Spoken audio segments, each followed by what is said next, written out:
నేను చిన్నపిల్లప్పుడైతే ఎక్కువ శాతం గుడికి వెళ్ళి అక్కడ కల్లాపు జల్లి ముగ్గైతే పెట్టేదాన్ని. చాలా బాగా అయితే వచ్చేది. అలాగే మా ఇంటి దగ్గర ఉపయోగపడింది ఈరోజు. మా చెట్టుకైతే మందార పూలైతే పూసినాయండి. ఆ చెట్టుకి ఆకు పడి ఆకంతా రాలిపోయి నెక్స్ట్ అయితే పురుగు పడింది. ఈలోపైతే ఇడ్లీ వేద్దాంలే అని లోపలికొచ్చాను. పిండి చక్కగా పొంగి ఉంది.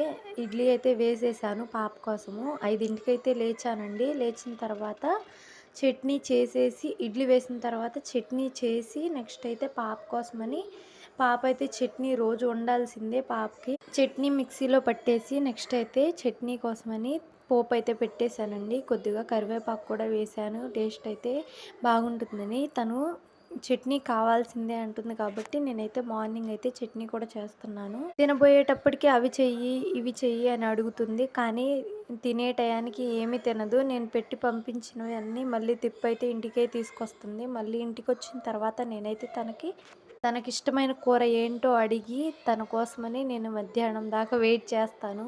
తనొచ్చిన తర్వాత ఇద్దరికి కలిపి పెట్టి తర్వాత అయితే నేను తింటానండి. ఇంతేనండి. పాపకైతే బాక్స్ అయితే కట్టేసి